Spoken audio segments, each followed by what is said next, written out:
Hi guys, welcome back with me again in this channel. On today's video, I'm going to show you how to create Google Meet link.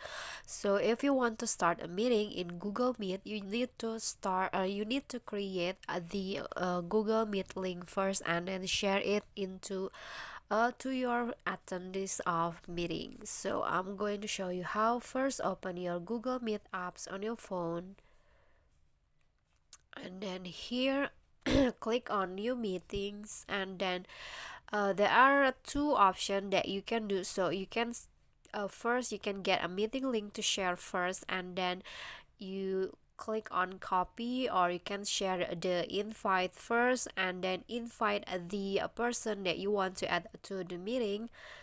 And then the second option is just you can just click on new meeting and then start an instant meeting right away. So you can you click on this, and then a Google Meet link will be added, and you can just share it to your friends or colleagues to start the meeting. So you can do this and then share invite and then wait for the attendance, or for the attendance of meeting to join the meeting. So this is the Google Meet link that you created.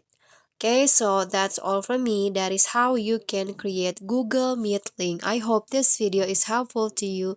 Don't forget to click like, leave a comment, and also subscribe our channel. See you guys in the next tutorial. Bye bye.